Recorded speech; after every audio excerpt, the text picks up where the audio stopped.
ఒక చిన్న ఆలోచన మీతో పంచుతున్నాను. యోబు గ్రంథము 7వ అధ్యాయం. యోబు గ్రంథము 7వ అధ్యాయము 18వ వచనాన్ని 17వ వచనం చదవండి. 17వ వచనం. మనుష్యుడు ఏ పాటి వాడు, అతని ఘనపరచనేలా, అతని మీద నువ్వు మనస్సు నిలుపలేలా, ప్రతి పగలు నువ్వు అతన్ని దర్శింపలేలా. చాలా ఈ ఉదయకాల సమయంలో పరిశుద్ధాత్మ దేవుడు ఈ మాట ద్వారా మనందరినీ దర్శించుగాక. చేతులెత్తి రామైనప్పుడు కూడా జాగ్రత్తగా వినండి. ఒక 2-3 మాటలు చెప్పి ఒక అరగంట లోపే 8 గంటలకు ముగింపని చెప్పారు గారు. ఆ లోపే ముగించేస్తాను. కానీ ఇంత వేకునే ఉదయాన్నే మీరందరూ ప్రభు పనికి స్థిరపరచబడటం చాలా సంతోషం. జాగ్రత్తగా ఈ మాటలు వినండి. విపరీత రాతలు ఆపి ఇళ్ళకెళ్ళి ధ్యానం చేసేవాళ్ళ కదా రాసి చేయరు. మన గుళ్ళోకి వచ్చేదాకా నోట్స్ తీరని నాకు తెలిసిలే కదా. ముందు వినండి సార్. దేవుని వాక్యం చెప్తున్న మాట అసలు మనిషిని వదిలిపెట్టవాళ్ళు. ఎందుకు మనిషిని అంత గొప్ప చేస్తున్నావు? మనుషుడు ఏ పాటి వాడు, అతని మీద నీ మనసు నిలపడం ఏంటి? అసలు దేవుణ్ణి ప్రశ్నించదగిన స్థాయి కాదు. కానీ అసలు ఈ మాట ఎవరికి వారు ప్రశ్నించుకున్నాం. మనం వ్యక్తిగతంగా ప్రశ్నించుకున్నాం. దేవుడు మనల్ని గొప్ప చేయాల్సిన అవసరం ఏంటి? మనకున్న సొంత బంధువులే మనం నష్టపోవాలని ఎదురు చూస్తూ ఉంటారు కదా. సరేలేరా, మనం వాడిని గొప్ప చేయలేకపోయినా మన బాధలు మనకు ఉండేలే అని వాళ్ళ కుటుంబం కోసం ప్రయాసపడుతూ ఉంటారు కదా. బాగుంటే సహాయం చేసేవాళ్ళు. మన పొజిషనే బాగాలేదు కదా. ముందు మన కుటుంబాన్ని కాపాడుకుందామనే నేచర్లో మనుషులు ఉన్నారు కదా, కళ్ళు పైకి ఎత్తినారు. అలాంటిది దేవుడు మనుషుల మీద మనసు పెట్టి వాళ్ళ గొప్ప చేయబడే వరకు పోగొట్టుకున్న ఖ్యాతి, పోగొట్టుకున్న మహిమ, పోగొట్టుకున్న కుమారత్వం, పోగొట్టుకున్న రాజరికం, పోగొట్టుకున్న సారూప్యము అన్నీ తనకిచ్చి మనిషిని ఇంత గొప్ప చేయాలని ఒక మనిషి మీద దేవుడు ఎందుకు అలా టార్గెట్ చేస్తుంది?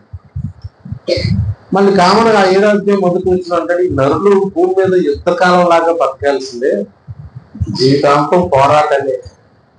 ఈ పోరాటాల్లో కూడా మనిషిని నువ్వు ఎందుకు వదిలిపెట్టట్లేదు?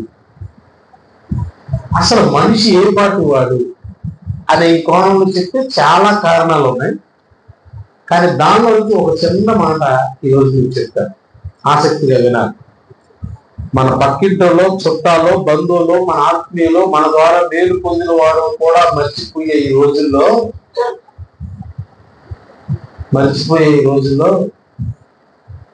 దేవుడంట మన మీదే మనసు పెట్టాడంట. అందుని బట్టి చేతులు ఎత్తి చదవబడుతుంది.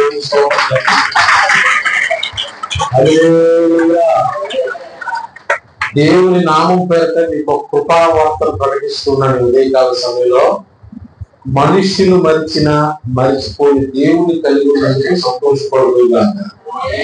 అలాంటి దేవుడు ఉన్నాడన్న ధైర్యం తప్ప ఇక మనకు ఉందా? ఈ రోజు సజీవులుగా ఉన్నామంటే ఉచితమైన ఆయన కృపే.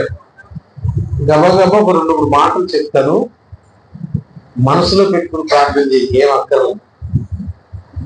ఏంటా 2-3 మాటలంటే నన్ను బాగా హత్తుకుని బలపరిచిన మాట ఏంటంటే, దీంట్లో మన మీద మనసు పెట్టడమే ఎక్కువ. ఆయన మన పరలోకంలో కుర్చీలో కూర్చున్నా సరే కింద జామీలు ఏం చేస్తున్నాడు, రాజశేఖర్ ఏం చేస్తున్నాడు, పాసు ఏం చేస్తున్నాడు, యోగ ఏం చేస్తున్నాడు, సరే ఇట్లా మన మీద ఆయన మనసు పెట్టడం అంటే ఎవరు పట్టించుకోవాలి భూమి మీద మనల్ని? సౌకర్యం కలుగును కాక అంతవరకు సూపరు. దానికంటే ఇంకా ఎవరు కాదనలేని వీలు కాని ఒక వాక్యం చెప్పనా? ప్రతి ఉదయమున నీవు అతన్ని దర్శింపనేలా. ఆమె అనొచ్చుగా, అడిగితేనంటారు మీ సంఘంలో. ప్రతి ఉదయమున నీవు అతన్ని దర్శింపనేలా. ఈరోజు ఉదయం ప్రభు నేను దర్శించలేదు తెలుసా? నమ్మాలి ఈ మాట. ఏ ఉదయం ప్రభు మనం దర్శింపడో ఆ ఉదయం మనకు బ్యానర్ పడిపోతుంది, ప్రభువు నందు మృతి చెందారు.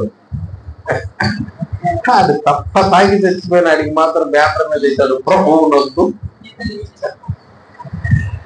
నేనంటాను, నువ్వు ఏం చేస్తున్నావు, నీ పరిస్థితులు ఏంటో, నీ పొజిషన్ ఏంటో, నువ్వు ఎలాంటి స్టేజ్ లో ఉన్నావో ఎవరు రావట్లేదు సార్, ఎవరు పట్టించుకోలేదు, ఎవరు నా ప్రతి ఉదయం వచ్చింది దర్శించే దేవుడు ఉన్నాడు. బ్లేమ్ చేసే వార్త కాదు ఇది, మోసం చేసే మాట కాదు ఇది. మనుషులు కాదండి నిన్ను చూసి పలకరించి నిన్ను భర్తించి పరామర్శించలేదు. దేవుడు మన ఎందుకు మనసు నిలిపెట్టగల ఈ రోజు స్థితిలో ఉన్నాం అంటే ఆమె రణాలు రెండు చేతులు. దేవుడు మనసు పెట్టాడు కనుక నీవు ఈ కార్యాలు పొందుకుంటున్నావు. దేవుడు మనసు పెట్టాడు కనుక రాబోయే రోజుల్లో గొప్ప కార్యాలు నీ కళ్ళతో చూడబోతున్నావు. నాకు ప్రవచనాలు చెప్పడం అంత ఇష్టంగా ఉండదు, లేకపోతే మరలా మనిషిని భౌతికమైన వైపే చూపించడం ఇష్టం ఉండదు. వాగ్దాన సందేశ కూడికని పెట్టడం చాలా చోట్ల సంఘాల్లో చూస్తాం. ఈ నెలలో ఈ వాగ్దానం ఉంది తీసుకో అంటూ ఉంటారు. ఇక ఆ నెలకు అంతా వాగ్దానం కోసం ఎలుగెత్తి ప్రార్థన చేసుకునే బ్యాచ్ కొంతమంది ఉంటారు. కానీ అసలు ఆ వాగ్దానం ఏంటో కూడా నెలలో గుర్తు లేకుండా బతికేసే వ్యక్తులు కూడా చాలా మంది ఉంటారు. అందుకని నేనేం చేశానంటే, నేను వాగ్దాన సందేశ కూడికలో నెలలో 1వ తారీఖున వాగ్దాన సందేశ కూడికిని వాగ్దాన భూమి కొరకైన కూడిక అని మార్చుకున్నాను. ఆమె మన వాగ్దాన భూమి పరలోకం, మన పితరులకు వాగ్దానం చేసింది పరలోకం. ఆమె అంటే నెలలో 1వ తారీఖే రాకడ వర్తమానం మా సంఘంలో వినిపించబడాలి. నెలలో 1వ రోజే అతడు ఈ నెలలో రాకకు సిద్ధంగా ఉన్నానా, 1వ తారీఖు నుంచి సరి చేసుకోవాలి, చక్కగా బల్లారాజు సిద్ధపడాలి అని వాగ్దాన భూమి కోసమని 1వ తారీఖు పూట మార్చి. స్తోత్రం. ఇక నువ్వు ఎవరి గురించి ఆలోచించద్దు, నీ గురించి ఆలోచించే ఆయన కోసమే నువ్వు ఆలోచించు. ఆమె నిన్ను దర్శించే ఆయన్ని నీవు దర్శించే స్థాయికి రావాలి. ఇది ఈ రోజు నా వాక్యకు ప్రారంభము. ప్రతి ఉదయాన్న దేవుడు వచ్చి దర్శిస్తాడంట తన ప్రజలు. ఇది చాలా మందికి తెలియక సోమరిపోతులాగా నిద్రపోయి వేపూజాముల ప్రార్థన అనేది మానేసి, అది అందరూ చేయలేరండి. పేషెంట్లు అయిపోయాం, కూర్చోలేకపోతున్నాం, కూర్చోలేకపోతున్నాం, పాల్గొనలేకపోతున్నాం, నిమిద్దామని ఆహారం పెట్టుకున్నాను కానీ లేవలేకపోతున్నాను. ఇలా రకరకాలుగా కొన్ని కారణాలు చెప్తూ ఉంటారు. భక్త సింగ్ గారి దగ్గర నుంచి మొదలుకొని గొప్ప గొప్ప దైవ సేవకులు అందరి హిస్టరీ తిరిగి ఆఖరికి సత్యమయ్య గారు మా నాన్న లాంటి సేవకులు కూడా నేను నా సర్వేలో ఊరిని రిమైండ్ చేసుకుంటే, వాళ్ళకి మనకులాగా జ్ఞానం లేకపోయినా, ఆస్తి లేకపోయినా, కార్లు బంగళాలు ఫెసిలిటీస్ ఏం లేకపోయినా ప్రభుత్వ ముఖాముఖి అనుభవం కనుక జై జీవితం కలిగించారు. ప్రభుత్వ కూర్చుంటే మనుషులు మాట్లాడుకున్నట్టుగా దేవునితో మాట్లాడి, ఎలాగో తెలుసా, ప్రతి ఉదయం వారిని దర్శించే దేవుని వాళ్ళు కలుసుకోగలిగారు. ఆమె ప్రతి ఉదయం మనిషిని ఇంటికే అట్టండి, సంఘం మానేసేవాడిని, వ్యతిరేకుడిని, ప్రార్థన చేయలేవాడిని, మారుమూలు పోగొట్టుకున్నవాడిని, పరిశుద్ధత పోగొట్టుకున్న ఆడి కోసం ప్రయాసపడుతున్నాడైతే రోజు వాడిని దర్శించాలా అని క్వశ్చన్ వేసిన ఆ దేవుడికి మీ మీద ప్రేమ సాగలేదు. గొప్ప ప్రేమ. సొంత జనులు చూడటానికి కూడా ఇష్టపడలేదు. నా జీవితంలో చాలా కానీ ఉదయాన్నే లేచి 4:30 వచ్చిన వాళ్ళందరూ ఫోన్ చేస్తున్నారు.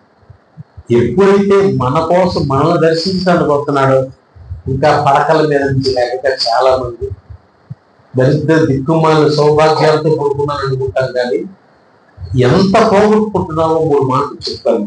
3, 5, 10 నిమిషాలు ప్రార్థన చేస్తాను.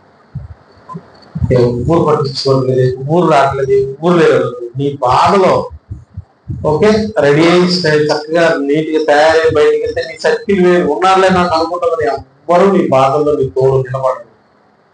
సమస్య వస్తే సంఘం అంతా పలానానికి వచ్చిన ఒక రోజు ప్రార్థన చేసి ఒక ఇంట్లో చచ్చిపోయారని తెలిస్తే ఆ ఇంటికి వెళ్ళామనుకోండి, పెట్టి లేపి నీళ్లు పోసిన దాకా ఉంటారు తప్ప సాయంత్రం కూడా అయితే జనం ఉంటారా? సాయంత్రానికి మళ్ళీ ఆ ఒక్క కుటుంబమే దిక్కుమంతా కూర్చుంటారు. అవునా? ఎవ్వరూ నిలబడరు. కానీ నేను చెప్తున్నాను, మళ్ళీ చెప్తున్నాను, పొద్దున్నే మీకోసం ఇంటికి వచ్చాను. ఆమె చెప్పండి కదా, ఉదయాన్నే నిన్ను దర్శించే నాలుగు ఉన్నాడు చాలు, 1 కోటి రూపాయలు మాట. ఎందుకు ఆయన వస్తే మాకు ఉపయోగం ఏంటి అని అడిగితే గబగబ ఒక 3 మాటలు చెప్తారు. రాసుకోండి. నిర్గమకాండము 16వ అధ్యాయము చూడండి ఒకసారి. నిర్గమకాండము 16వ అధ్యాయము 7వ వచనం 21వ వచనం చదవరా. యెహోవా మీద మీరు సరుకుని దాచిలాగా ఉన్నా సరే ఆయన విన్నాడు. ఆమె చెప్పండి. ఏంటి అసలు ఆ పదానికి ఏమైనా అర్థం ఉందంటారా? అందరూ చదవండి. యెహోవా మీద మీరు సనిగిన సనుగులను ఆయన వింటానే ఉన్నాడు, కానీ పొద్దున్నే ఆయన మహిమ మీరు చూస్తారు. ఆమె చాలక్క అక్కడ చాలు. హల్లెలూయా. ఇక అదంతా సేవకుల బాధ. మోటార్ మేమే పాటి వారం మాదేముంది, పైరాయిన దయ తరల పైకి తిరగలేదు. మీరు సనిగే సనుగులన్నీ ఆయన వింటున్నాడు, కానీ పొద్దున్నే మహిమ చూడటం మానవుడు. అది మన దేవుని. ఆమె నువ్వు ఆయనకి వ్యతిరేకంగా నడిచావు, బుద్ధులు తిరుగుతున్నావు, సినిమా చూస్తున్నావు, వ్యతిరేకంగా మాట్లాడుతున్నావు, దురభిమాన పాపముతో ఉన్నావు, నువ్వు ఏమి చేసినా సనుక్కున్నా దొరుకుతున్నా కృప చూపడం మానని దేవుడు అండి ఆయన. ఆమె అందరే పొద్దున్నే మళ్ళీ నీకు ఆయన తన మహిమ చూపించేస్తాడు. ఎలాగ 21వ వచనం, వారు అనుదినము ఉదయమున ఒక్కొక్కడు తన ఇంటి వారి భోజనమును తగినట్లుగా కూర్చుకొని. బద్ధకస్తులు కొద్దిగా ఎండ వచ్చినాక లేచారంట. ఆ ఎండకు తర్వాత పోగు చేసుకుందామంటే అది ఏమైందంట, కరిగిపోయింది. ఇక తలల పైకి ఎత్తిన ఉదయాన్నే ప్రార్థన మానేసే భక్తులకు ఈ మాటలు అంకితం. స్తోత్రం. వేకుజాము లేచి మంచం దగ్గర మోకరించి ప్రార్థన చేయి. అసలు మనకి అన్నోదయ ప్రార్థన అయ్యేది అసలు గాలి కూడా ఉంటుంది. ఆ పొద్దున్నే లేచిన కొద్దిగా ఎండ కూడా తగ్గింది కానీ లేచే బ్యాచ్ ఉంటారు. మరోలా అనుకోకండి, మీరు అందరూ మన సొంత బంధువులని ముందే చెప్పాడు అయ్యారు, అందుకే అన్నాను అలా.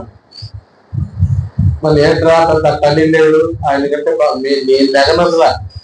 తెల్లవారులు ప్రింటింగ్ పనులు ఉన్న రోజుల్లో 4 దాకా పనిచేసి 4కి ప్రార్థన చేసి అప్పుడు పడుకున్నాడు. అప్పుడు 11 దాకా పడుకున్నాడు. ఇక్కడ తెల్లవారులు క్యాలెండర్ లేకపోతే ఉండదు. కానీ ఆ కృప కూలిపోయేనే అనిపిస్తుంది. ఈ రోజు అలా పోగొట్టుకున్న వారిని చెప్తున్నాను, చక్క దీవెనకరమైన వర్తమానం వస్తుంది వినండి. లాస్ట్ లో దాని ముగింపు చాలా ఆశీర్వాదకరంగా కూడా ఉంటుంది, అది కూడా చెప్తారు. మీరు మోసే మీద చదువుకున్నా దేవుడి మీద చదువుకున్నా పొద్దున్నే మహిమ చూపడం మానుకున్నాడా? ఏనాడన్నా వచ్చి పట్టుకుని అడుక్కునే స్థితి ఇచ్చాడా మనకి దేవుడు? సమయోచితంగా కృప చూపాడు. ఆయన మహిమ అద్భుతంగా ఆయన ఒకసారి నీ మహిమ చూపిస్తావంటే, నా మహిమ కాదు నా మంచితనం అంతా చూపిస్తా. నా మహిమ కాదు నా మంచితనం ఏంటో చూపిస్తాడు. ఏంటా మంచితనం? మనం ఆయన దూషిస్తున్నా, ఆయన ద్వేషిస్తున్నా, ఆయన చెప్పిన పని చేయకపోయినా, క్రమాన్ని ఆచరించకపోయినా మహిమను చూపటం మానలేదు, కృప చూపటం మానలేదు, ఆశీర్వదించడం మానలేదు. ఒక్కసారి దేవుడు నీ చెయ్యి నా చెయ్యి విడిచిపెడితే మన భక్తులకి అధోగతి పాలైపోతుంది. మనుషులు చాలా మంది వదిలిపెట్టి ఉండొచ్చు, డోంట్ కేర్. శాశ్వతంగా నీతో పాటు భూమి మీద మనుషులు అవ్వలేదు. ఎక్కడైనా అక్కడైనా మనతో ఎప్పుడు నిత్యత్వం ఉండేది ఆయన ఒక్కడు మాత్రమే. ఆయన తోడు పాట పాడతలే కదా, నువ్వు ఆ తోడు ఉంటే చాలని లేకపోతే ఉండలేనయ్యా. అది జీవితానికి అన్వయించుకోవాలి మనం, రైటా? ఎందుకు వద్దున్నే వస్తున్నాడు పాస్టర్ గారు? మనం దర్శించాల్సిన అవసరం ఏంటి? మన ఇంటిని దర్శించాల్సిన అవసరం లేదు. ప్రతి ఉదయం ప్రభు మనం దర్శించాల్సిన అవసరం తెలుసా? నీకు నీ కుటుంబానికి భోజనం ఆయన సహాయం చేసే వస్తున్నాడు. Simple simple. నువ్వు పాపం చేసిన వ్యతిరేకించిన చూస్తాడు. ఇక ఎన్నో ఏం చేశారంటే అరణ్యంలో రాలిపోయారు. ముగింపొద్దు మనకు, ముగింపొద్దు. సంవత్సరం ప్రారంభం ఎదిగిపోయింది. ఆ దేవుడు వ్రతం అభిషేకం 1000 మందిని చంపుతాం. ముగింపు బేభత్సంగా ఉంది. 15 సంవత్సరాలు ఆయుష్ ఇచ్చిన తర్వాత అద్భుతంగా బతికాడు. ముగింపు బేభత్సంగా ఉంది. ఎందుకు మనం కలుసుకోవద్దు, అక్కడ దాకా వెళ్ళొద్దు. ఆ ఆలోచన కూడా డిస్కస్ చేయదు అసలు. నేను ఒక టైటిల్ పెట్టాను, నీ ప్రారంభం లోకం కావచ్చు కానీ నీ ముగింపు పరలోకం కాదు. అలా అన్నమాట అందరూ, నా ప్రారంభం లోకం కావచ్చు కానీ నా ముగింపు పరలోకం కాదు. ఆమె అన్నారా? మన ప్రారంభ లోకంలో ఇంటి పేరు నందేటి కుందేటి ఏదో ఉంటుందిలేండి. దేవుని స్తోత్రం. మమ్మల్ని ఎంత ఉంటాడుగా, ఇదే నాకు టైం, లేకపోతే చూడాలనుకోండి పరదాయి స్తోత్రం కలుగుగా. కాబట్టి ఇప్పుడు నాకు కూడా అవకాశం ఉంటుంది. అంటే ఇదేమో నందేటి వారి వీధి అంట, మరి ఇల్లు ఎల్లెత్తారు వెళ్ళినవరని కారు కూడా చాలా దూరంగా పెట్టుకుని వచ్చాను. స్తోత్రం కలుగుగా. అది లోకం, బాబాయిలు అన్నములు కుటుంబాలు. నీ ప్రారంభ లోకమేమో కానీ ఈ లోకంలో నుంచి వేరు చేయబడి నాశనం చేయబడి నీ యేసు ప్రభు లోకానికి వచ్చాడు, పరలోకానికి వెళ్ళాడు. అదే మన గమనం. నీ ప్రారంభం లోకం కావచ్చు, నీ ముగింపు పరలోకం. దేవుడికి స్తోత్రం.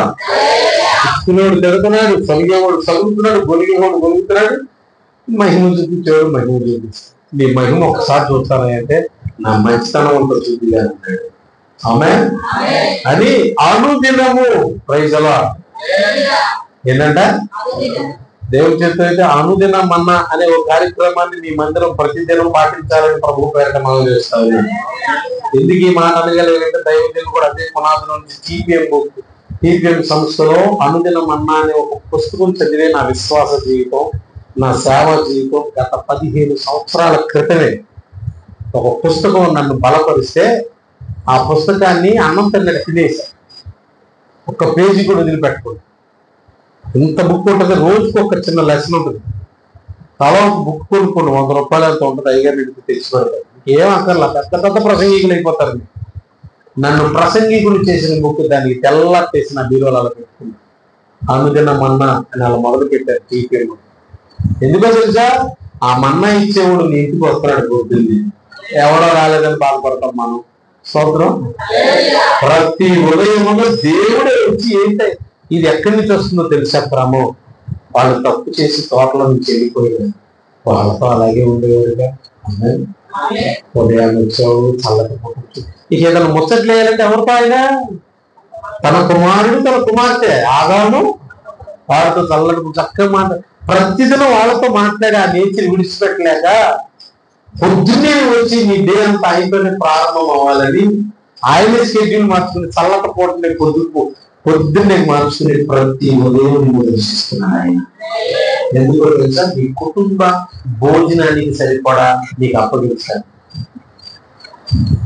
మరి ఇంటికి భోజనానికి సహాయం చేయడానికి వచ్చినప్పుడు ఎవరు లేగలేదనుకో ఏం చేస్తారు? కలిసి కుక్కుంటుందో దానికి వెళ్ళిపోతారు. నామేనంటారా? కుక్క ఉంటుంది అలా, మీ ఊరు ప్రత్యేకంగా పేరు కూడా పెట్టారు, కలిసే కుక్క ఉంటుంది కాదు. స్తోత్రం కలుగును కాక. అంటే మనం లేచి ఉండాలిగా, లేచి చక్కగా ఏంటయ్యా ఏంటా అని ఇట్ట ఉండాలిగా మనం చెయ్య.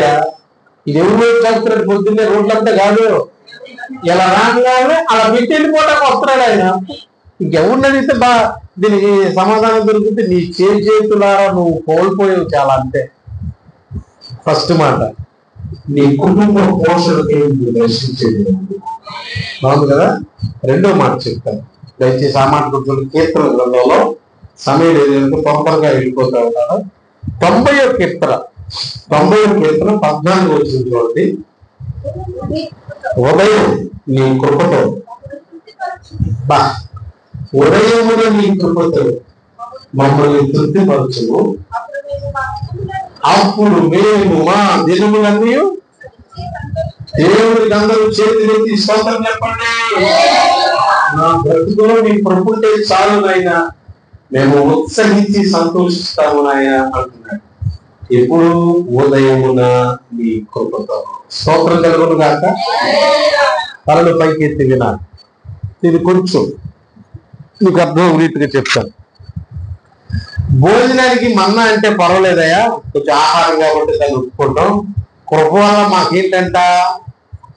ఎందుకు దర్శిస్తున్నాడు? రెండో పాయింట్, కృపతో నిన్ను నింపడానికి. ఆమె కృప చేత నిన్ను పరిపాలించడానికి. ఆమె కృపతో నిన్ను పోషించడానికి. ఆమె స్తోత్రం. ఈ ఉదయాన్నే ఈ మాటలు తీసుకుని హ్యాపీగా గుండెల భారాన్ని దిప్పేసుకుని రెండు మాటలు చెప్తాను వినండి. ఎందుకు సార్ ఏదైనా డబ్బులు ఇస్తే బాగుంటుంది కానీ అనుకునే వాళ్ళు ఉంటారు. డబ్బుల్ని మించిన శక్తి పంపిస్తుందని పౌలు అన్నాడు. ఆమె నా బలహీనతలో నా పరిస్థితి ఏంటంటే, ఏంటే నీ బలహీనత అయినా నా కృపే, అమ్మోనీలు వచ్చినా, ఐగుప్తీలు వచ్చినా నా కృపే, ఫిలిస్తీన్లు వచ్చినా నా కృపే, దేనికైనా చాలు నీ కృప. దేనికైనా చాలినంత కృప ఇవ్వడానికి గేట్ దగ్గర వెయిట్ చేస్తున్నాడు. ప్లీజ్ అరుణోదయంలో లేచి 2 మాటలు స్తోత్ర ప్రార్థన చేయగలిగిన స్థాయి సంపాదించుకోగలిగితే, అరుణోదయ ప్రార్థనలు పెట్టినప్పుడే కాదు, ప్రతి ఉదయం ఇది నీకు ఒక షెడ్యూల్ అయిపోవాలి. మాస్టర్ గారు చెప్పిన మాటలు ఉచితంగా పోకూడదు నాయన, మనిషి ఎవడు నా కొంపకు రావట్లేదని బాధపడుతున్నాను, కానీ ఇన్ని తీసుకుని పొద్దున్నే మూటేసుకుని ఇంటిని దర్శిస్తున్నాడంటే ఆయన ఎంత ప్రేమ ఉంది ఆయన నువ్వు అన్న. దినము మన్నా ఇస్తున్నాడు, ప్రతి దినము కృపడిస్తున్నాడు. దేవుడికి స్తోత్రం. అనుదినము మన్నా ఇస్తున్నాడు, ప్రతి దినము నీకు చాలినంత కృపిస్తున్నాడు. కృపతో పాటు ఆయన ఇంకొంచెం అడ్వాన్స్ ఇంకో మాట చెప్తాను. 143వ కీర్తన 8వ వచనం చూడండి ఒకసారి. 143వ కీర్తన, నీ యందు నేను నమ్మికించి ఉన్నాను, ఉదయమున నీ కృపావార్త. ఆమె ఒకసారి. ఏ వార్త? కీడు వార్త కాదు, శాపపు వార్త కాదు, నాశనకరమైన మాటలు కాదు. ఉదయాన్నే ఒక కృపా వార్తని వినిపించడానికి ప్రభు నిన్ను దర్శించుతున్నవేళ. ఆమె చెప్తారా? ఎవరు సార్ పొద్దున్నే లేచి గ్రంథం తెరిచి ఒక మాట చదువుకున్నారు? ఇవాళ పొద్దున్నే మందిరానికి వచ్చే ముందు నేను ఇంటి దగ్గర వాక్యం చదువుకుని వచ్చాను అన్న వాళ్ళు ఒకసారి చేయొద్దని. శరత్ గారు మా అమ్మగారు ఇద్దరు కలిసి కొంచెం మీ పరువు కాపాడేశారు అనా? మీలాంటోళ్ళు మాలాంటో మీలాంటోళ్ళు అలా బైబుల్ తీసే ఓపుకుంటుందని కళ్ళు కాయలు కాసిపోయి నిద్రాలను కాసి క్యాలెండర్ తయారు చేసి డేట్ ఇంత వాక్యం పెట్టే కదమ్మా చదివారా? అది బైబుల్ తీలేవని రోజుకు వాక్యం మీతో చదివించాలని క్యాలెండర్ నిండా వాక్యాలు పెడితే ఊరు చూస్తున్నారు. దాన్ని ఇంకా కృపావార్త చదవకుండా, కృపావార్త వినకుండా ఏంటో పొద్దున లేచేసరికి అట్టాడు మాటలు మరి అట్లాంటివే పడతాయి. ఈ పట్టుకోకపోతే స్తోత్రం. లేచేసరికి టెన్షన్, అది అట్టయిపోవడానికి హాస్పిటల్కి వెళ్ళాడంటే అది కీడంతా, ఇది యాక్సిడెంట్ అంటే ఏ వినపడతాయి మనకి. ఈడి భాగాలు ఆడి భాగాలు.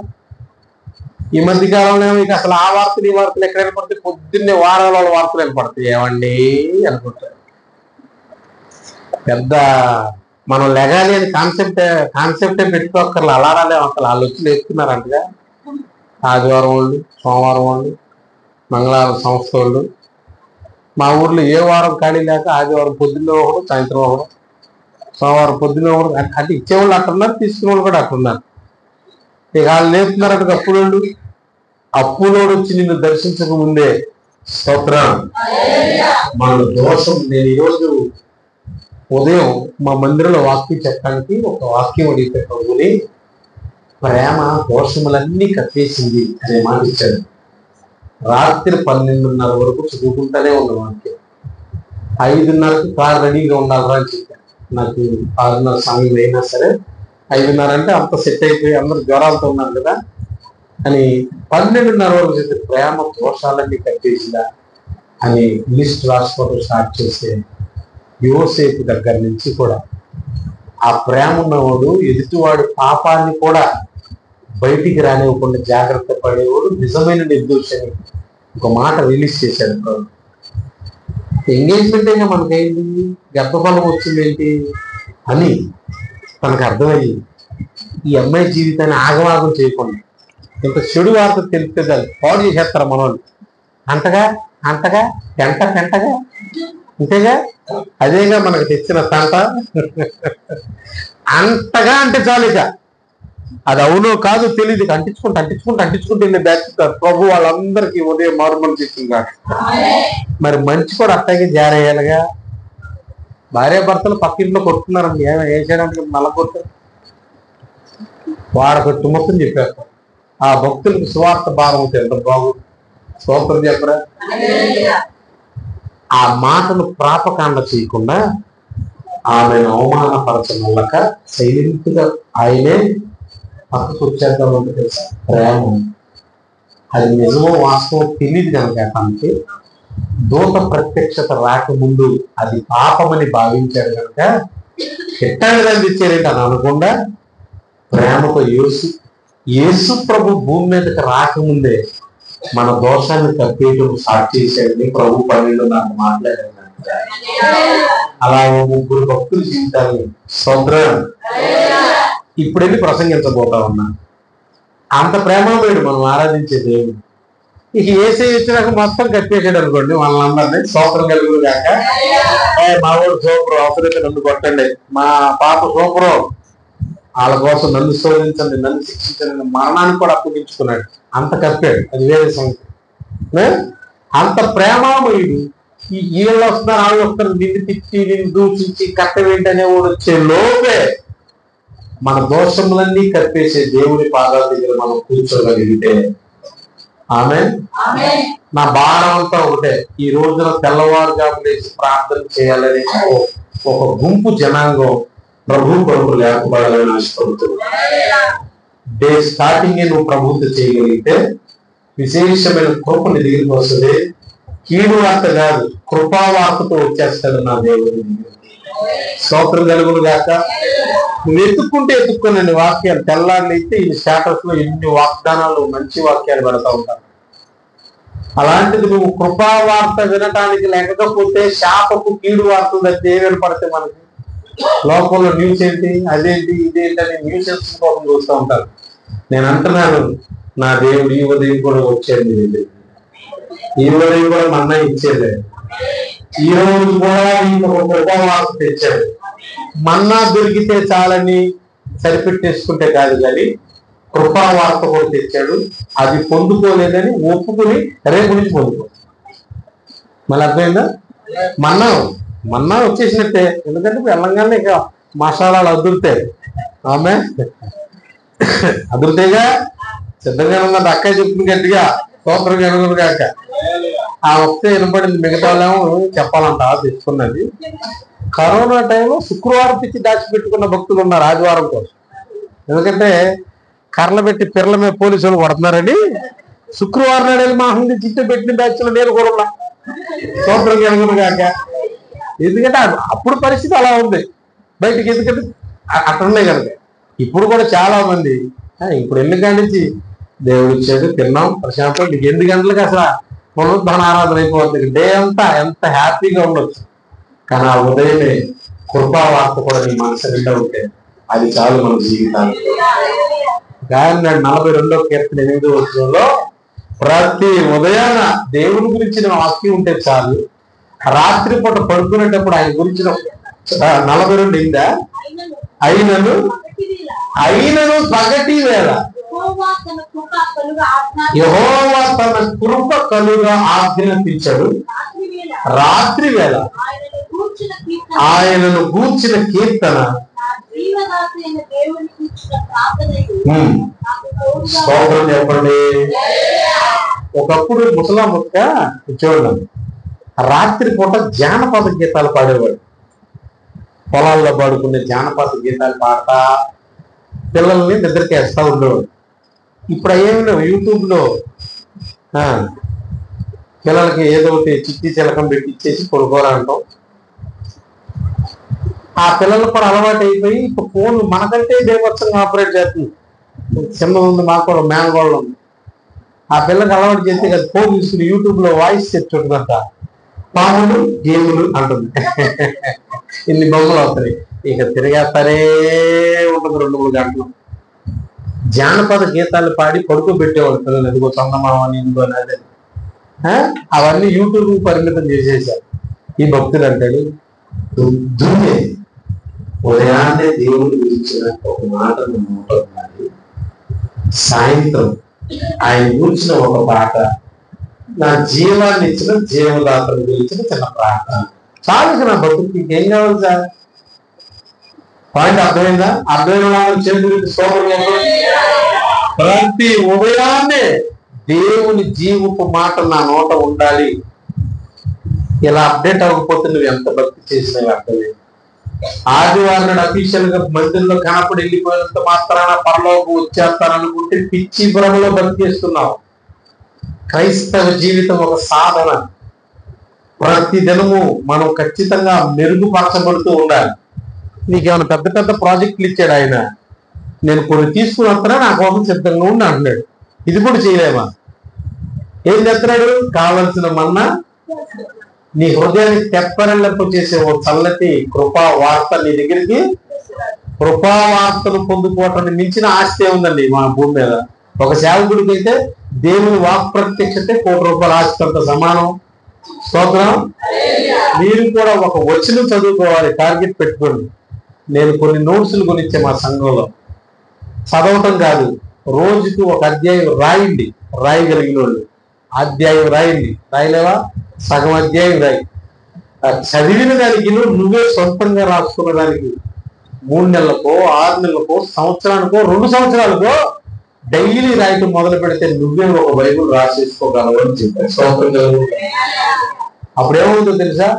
ఏదో సందర్భంలో తాను రాసిన ఓ మాట తనకి గుర్తొచ్చి ప్రార్థన చేసుకున్నాను నుంచి ధన్యత ఏముంది అంటే, అది కూడా నేను ఒక సేవకుని చూసి ఆ పని మా పిల్లలకి అలవాటు చేశాను. చిన్న పిల్లల సైపు మొదలుకొని పెద్ద పిల్లల వరకు ఒక పెన్ను పుస్తకం నేనే ఇచ్చి రోజు చదవటం కాదు, ఓపుకున్న రోజు అధ్యాయం రాయి, ఇంకా ఓపుకుంటే 3 అధ్యాయాలు రాయి, లేకపోతే ఒక 5 నిమిషాలు 10 నిమిషాలు రోజు రాయటం ప్రారంభం చేసి ఇక్కడ అందరూ ఎడ్యుకేటెడ్ పర్సన్స్. ఉదయాన్నే కృపావార్త పోగు చేసుకో. ఇక భూమి మీద ఏ వార్తైనా నువ్వు భయపడవు. దేవుడి స్తోత్రం కలుగుతుంది. ఉదయాన్నే ఇచ్చే అనుదిన మన్నాను పొందుకుందా. ఉదయాన్నే నీకోసం ప్రకటించబడి ఒక అద్భుత ప్రత్యక్షత కృపావార్తను పొందుకుందుగా. ఇక 3వ మాట, చిన్న మాట చెప్పి నేను ప్రార్థన చేస్తాను. ఆ 3వ మాటను కూడా ఆసక్తిగా వినండి. 46వ కీర్తన 5వ వచనం ఒకసారి చూడండి. దేవుడు ఆ పట్టణంలో ఉన్నాడు, దానికి చలనము లేదు, అరుణోదయమున్నది. దేవునికి మహిమంతములు దాకా. దేవుని స్తోత్రం చెప్పండి. అరుణోదయమున్న దేవుడు దానికి. ఇప్పుడు చెప్పాలి, కరెక్ట్ పాయింట్ లో కొంచెం ముగింపు చాలా దిగిపోగా ఉంటుంది. విందాం. స్తోత్రం చెప్పలే. 3వ మాట, మొదటిది మన్నాను మనకు ఇవ్వటానికి వస్తున్నాడు. 2వది చెప్పండి, కృపావార్త. Very good. కృపావార్తను మనకి ఇవ్వడానికి వస్తున్నాడు. ఇక 3వ మాట, దేవుడు ఆ పట్టణంలో ఉన్నాడు. ఆ పట్టణానికి చలనము లేదు, కంగారు పడాల్సిన పడలేదు. ఎందుకో తెలుసు, దానికి సహాయం చేయుటకు అరుణోదయం. స్తోత్రం చెప్పండి. ఏం చేయబోతున్నాడు ఆయన? మనకు ఆళ్ళ సహాయం చేస్తారు, ఏం సహాయం చేస్తారు కాదు. అసలు పొద్దున్నే లేచి దేవుని పట్టణం మనమే. ఆమేన్. ఓ యెరూషలేమా, దేవుని పట్టణమా అని పిలువబడిన యెరూషలేము జనాంగమంతా ఒకసారి చేతిలోకి స్తోత్రం చెప్పండి. దేవుని రక్తంలో కడగబడిన వారిని దగ్గర స్తోత్రం చెప్పండి. ఆ పట్టణమును దేవుడున్నాడు, ఆ పట్టణానికి దేవుడున్నాడు, ఆ పట్టణం దేవుని పట్టణం. ఈ 3 సార్లు ఒక్కసారి కూడా ఒక్కరు కూడా ఆమెను అనలా. ఎందుకు? ఇప్పుడు ఎందుకు? ఇందాక చెప్పాలి కానీ ఆ పట్టణంలో దేవుడు ఉన్నాడు అన్నా. అల్లా ఇందాకల్లా ఆఫర్ లేదు. హల్లెలూయా. ఆ పట్టణానికంట చలనమే లేదంట. అవసరం ఉన్నాయి, కంగారు పన్ను. ఎన్ని టెన్షన్స్ అయినా నేను నమ్మకంగా ఉన్నాను, సాక్ష్యాన్ని కాపాడుకున్నాను, నాకు నా దేవుడు ఉన్నాడు అనే పట్టణ వస్తున్నారా, నా దేవుడు బ్యాగ్ తీసుకుని బయలుదేరండి. అరుణోదయమున ఇంటికి బయలుదేరాడు ఆయన. ప్లేట్ చేసే వాళ్ళకి ప్రతి సువార్త నీకు చెప్తున్నాను, ఈ మాట నోట్ చేసుకో. వారికి సహాయం చేయటానికి వచ్చిన దేవుణ్ణి గుర్తించని జనాంగం ఎక్కువైపోయిన దినాల్లో మనం ఉన్నాం. మీరు చూడాలి, అందరూ ఈ మాట గుర్తుపెట్టుకోవాలి. అందరూ అరుణోదయమున దానికి సహాయం చేయటానికి వస్తున్నాడు అంటే ఎందుకు అరుణోదయ ప్రార్థన పెట్టాలి? మనం ఎందుకు తెల్లవారుజామున మోకరించి ప్రార్థించాలి? ఈ మాట అందరూ దయచేసి వినండి. అరుణోదయమునే నేను ఆ పట్టణానికి సహాయం చేస్తానని ఎందుకన్నాడు చెప్తాను. అరుణోదయమున స్తోత్ర బలి చేస్తూ ఒక్కొక్క కుమారుడి కోసం దేవునికి ఇవ్వాల్సిన దహన బలులు, స్తోత్ర బలులు అర్పించే వారి దగ్గరికే వస్తాను. నా మాట మీకు అర్థమై ఉండాలి. ఈ పాటికి భక్తుడైన యోగు గారు అసలు ఆయన ఈ కథ అంతా కదిలించింది. ఎందుకు ఇలా దర్శించటం, ఎందుకు ఇలాగా మనిషిని పొద్దున్నే ప్రతి ఉదయాన్ని దర్శించడం అంటే, ఎవరు పాపము చేయకుండా ఉండుటకు ప్రార్థన చేయటానికి ఇష్టపడతారో మొదటి నుంచి నేను చెప్పిన ఈ 3 మాటల ప్రభావం వారి కోసమే. ఇది కీలకమైన పని. నా పిల్లలు పాపం చేయకూడదయ్యా, ఇది కనపడదు.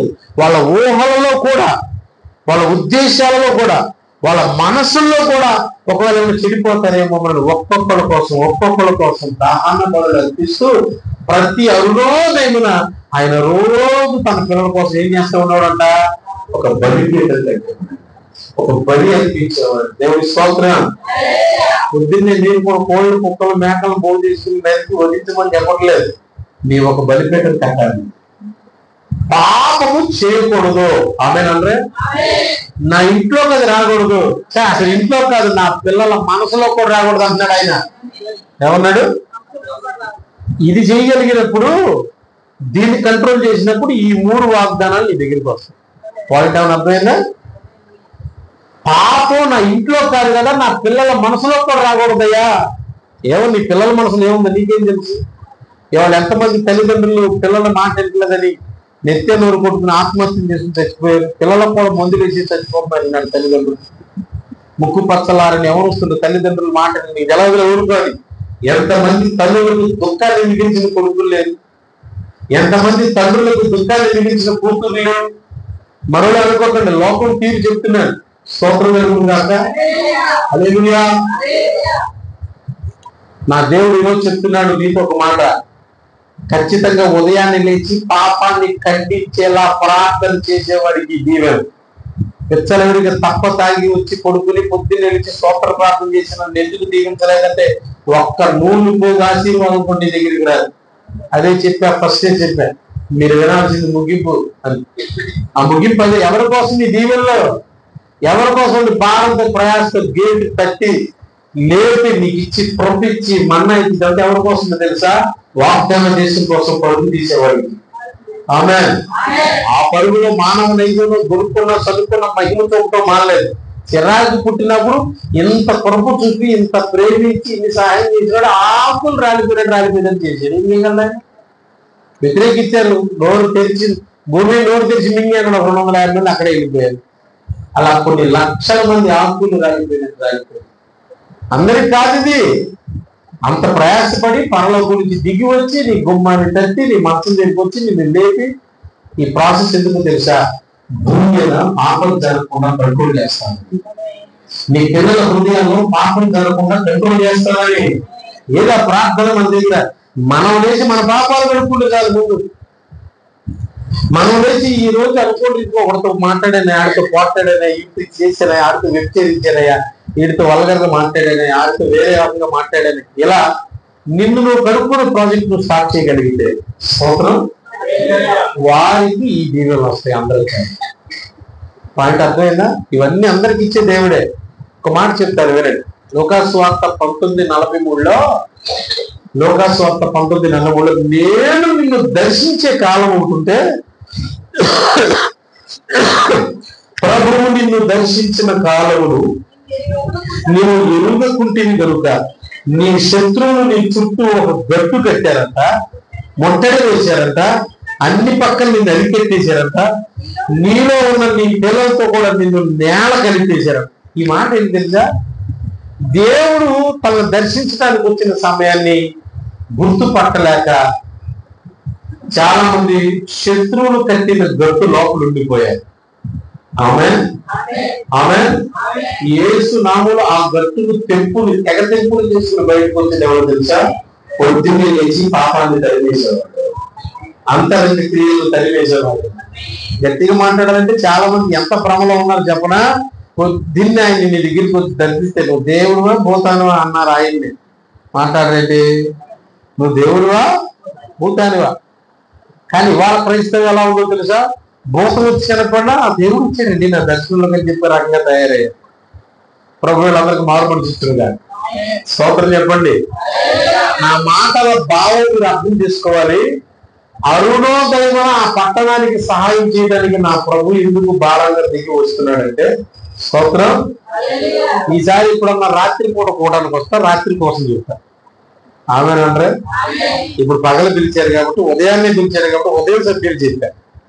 ఈసారి రాత్రి పూటానికి వచ్చినప్పుడు చెప్తా. అసలు రాత్రి పూట ఏం చేస్తున్నాడు ఆయన? రాత్రి వేళ కలుగు భయముకు నేను భయపడి ఎందుకన్నాడు భక్తులు తెలుసా? రాత్రి వేళ అందరూ వదిలేసిన యాకోబు ఒక్కడే వెళ్తున్నాడుగా. మాట్లాడే మరి ఎవరైనా వెళ్ళకపోయినా యాకోబుతో పాటు ఎవరు వెళ్ళారు? మాట్లాడండి. దేవుడు వెళ్ళాడు. ఆయన అమ్మో ఇక్కడ దేవుడు ఉన్నాడు రా, నేను రాయి అనుకున్నా కానీ ఇది రాయి కాదు, ఇది దేవుని మందిరమే కానీ వేరొకటి. అంటే ఇప్పుడు రాత్రి పూట యాకోబుతో ఎవరు వెళ్ళారు? పగలే కాదు, రాత్రి చేసే ప్రాజెక్టులు వేరే ఉన్నాయి. రాత్రికి ఏం చేద్దాం చెప్పరా?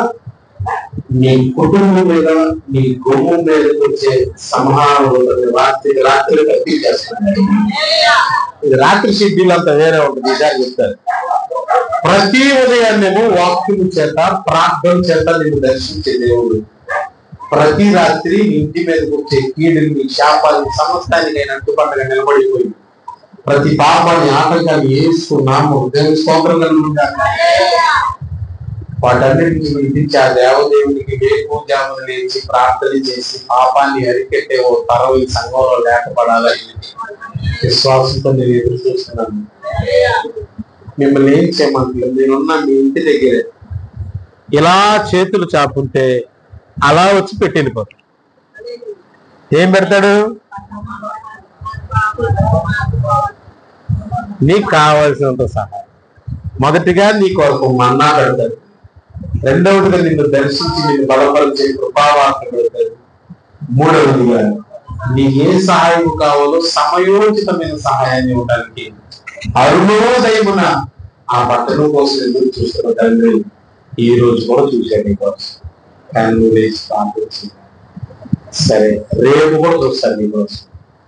ఏం చేయాలి తెలుసా? ఏదో ఎత్తానన్నామంటే ఈ ప్రార్థన కాదు. ఏం చేయాలి తెలుసా? పాపము నా గుమ్మం దగ్గరికి రాకూడదు, నా పిల్లల దగ్గరికి రాకూడదు. గట్టిగా మాట్లాడాలంటే గుమ్మం దగ్గరే విరోధితో పోరాడి పిల్లలకు నా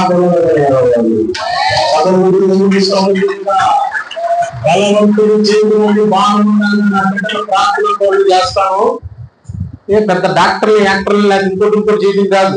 అది భౌతిక సంబంధంగా నువ్వు ఇచ్చే స్టేటస్. దానికి మించి నువ్వు ఇచ్చే ఇవ్వాల్సిన స్టేటస్ ఎంత చెప్పనా? గుమ్మం కాడే పాపులతో విరోధంతో పోరాడే ప్రార్థన పనులు చేసేది పిల్లలు. ఎంత అవనీకూడదు లోపలికి. గుమ్మం కాడే అక్కడికి ఆగిపోయింది తెలుసా? అక్కడ ప్రార్థన గుమ్మం కాడ అది లోపలికి రానివ్వలేదని ఆయనే చెప్పాడు. అది కూడా అక్కడ యోగ గ్రంథంలో ఏడా నువ్వు చుట్టూ కంచేసావుగా అన్నాడా? అప్పుడు వెళ్తాన్నాడు. ఆ కంచి వేసే ఒక ప్రార్థన పరుల కుటుంబానికి కావాలి. ఆ కంచి వేసే ప్రార్థన పరుల కుటుంబానికి కావాలి. క్రైస్తవ సంఘాల్లో ఇదే లోపం అయిపోయి కుటుంబాల్లో ప్రార్థన లేక, విధేయత లేక, భక్తిలో సరిగా నిలబడలేక ఏదో నామకావాల్సింది చేసుకుంటూ వెళ్ళిపోతూ ఉన్నారు. అలాగే కాక నీ పిల్లలకు నువ్వు ఇవ్వాల్సిన గ్రేడ్స్ ఏంటో తెలుసా? బొమ్మలోని పాపంతో పోరాడగలిచి నన్ను ఏం చేయలేమని యోసేపు లేకపోవడానికి ఆమె అటువంటి కృప మన సంఘానికి మన కుటుంబానికి దేవుడు దయచేయగాక. పాపాన్ని ఇంటికి రానియకుండా, ఇంటికి కూడా కాదు పిల్లల మనసులో కూడా రానియకుండా ఉండే స్తోత్ర బలి చేసే తల్లులకు లేపబడాలి. ఉదయాన్నే పాపాన్ని ఇంటూ క్యాన్సిల్ చేసే ఓ ప్రార్థన పరులుగా మనం ఉండగలిగితే నీకోసం తెచ్చి ఈ మూడు నీకు ఇచ్చాను. అందరికీ అర్థమైందా? ఎంత ఇచ్చాడు తెలుసు? యోగుకి 2 పాలు ఇచ్చాడా? పోగొట్టుకున్న దానికి 2 పాలు ఇచ్చాడు. ఇస్తాడు.